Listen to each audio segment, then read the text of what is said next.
Día 17. Un silencio precioso. Tras el episodio de la estancia en el templo, a los 12 años, los evangelios no vuelven a hablarnos de Jesús hasta que empieza la vida pública.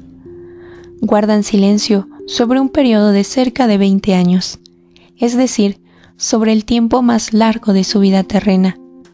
Y sin embargo, este tiempo que vive obedeciendo a sus padres y dedicado al trabajo, este lapso de maduración humana y espiritual en el que Jesús crecía en sabiduría, en estatura y en gracia ante Dios y ante los hombres. Lucas capítulo 2, versículo 52. Tiene mucho que enseñarnos si nos esforzamos un poco por penetrar en aquel silencio. Hemos dicho que María conservaba y meditaba en su corazón todo lo que se refería a su Hijo Divino. También hemos recordado que al uso hebreo no se sustraería nunca a la obligación de dar testimonio cuando se presentaba la ocasión. ¿No habrá hablado nunca de estos 20 años? Es posible, pero en este caso son los evangelistas los que han guardado silencio, porque como no nos cansaremos de repetir, su finalidad no era histórica biográfica, sino de anuncio del mensaje de la salvación. Sin embargo, nosotros tratamos de penetrar en aquel silencio, porque Jesús vivió también este periodo por nosotros los hombres y por nuestra salvación. Jesús es siempre el gran y único Maestro, cuando habla, cuando actúa y cuando calla, que ha tratado de profundizar su investigación valiéndose del gran conocimiento que ha ido adquiriendo sobre aquellos tiempos. A él le debemos 2 libros interesantes y útiles: Los años oscuros de Jesús y Así oraba el hebreo Jesús. Tal vez sea esta monotonía cotidiana la que tanto tiene que enseñarnos por parecerse mucho al desenvolvimiento normal de nuestras jornadas. Un escritor contemporáneo, un hebreo tan abierto y respetuoso con los católicos, no duda en afirmar que estos fueron los años más hebreos de la vida de Jesús, es decir, los años en los que vivió y fue educado como un hebreo piadoso, conforme a la ley dada por Dios, al pueblo elegido, sin particularidades, siguiendo solo los usos generalizados en aquellos lugares y en aquella época. Me refiero al escritor Robert Aaron.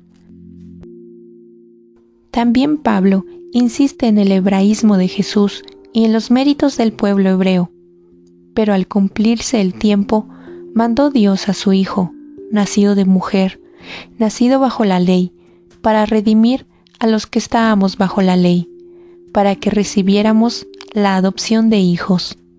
Gálatas capítulo 4, versículo del 4 al 5. Y añade, de ellos, los israelitas, ha surgido el Cristo en cuanto hombre, el que está sobre todo, el Dios bendito eternamente.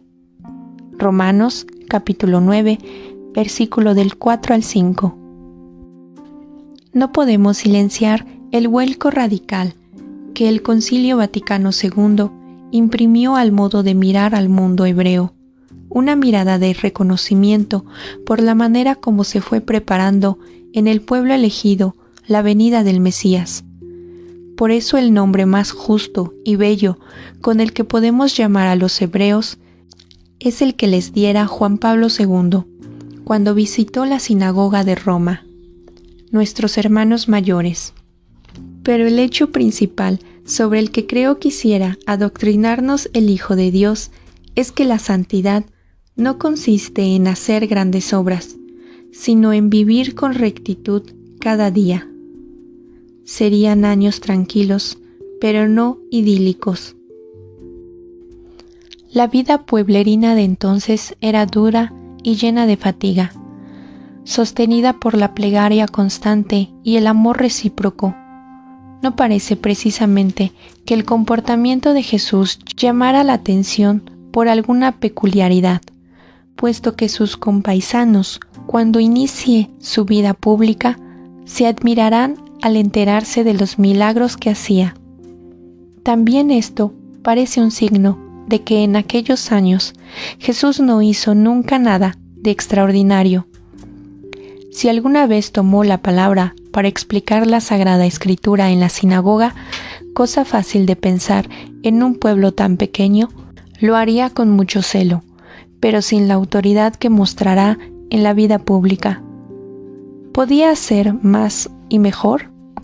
¿Es posible que el Hijo de Dios despreciara sus talentos durante tanto tiempo en el ocultamiento?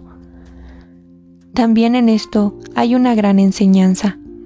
No existe más perfecto que hacer la voluntad de Dios, y Jesús esperaba serenamente las indicaciones del Padre.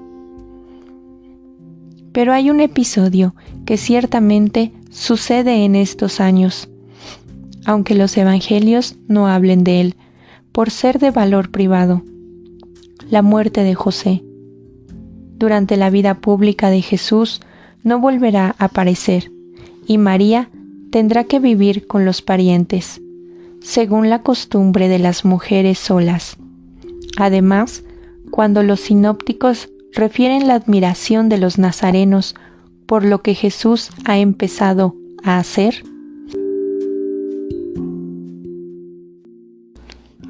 Lucas se expresa con estas palabras: ¿no es este el hijo de José? En cambio, y extrañamente, Mateo y Marcos dicen: ¿no es este el hijo de María? Parece una señal de que sus compaisanos ya se habían habituado hacía tiempo a ver a Jesús solo con su madre. Entre María y José, con un objetivo y unas vicisitudes comunes, se debe haber desarrollado un amor cada vez más intenso. Creo que se puede decir que nunca un esposo ha sido amado como José, ni una esposa como María. Tal vez solo un amor tan casto, debido a un fin sublime, pueden alcanzar delicadezas y afinidades de ánimo tan profundas. María irá descubriendo cada vez más el tesoro del esposo, apoyo y amigo que le había dado el Señor. Por otra parte, para Jesús, que fue el primero que llamó Abba, papá, a José, él fue realmente la imagen del Padre.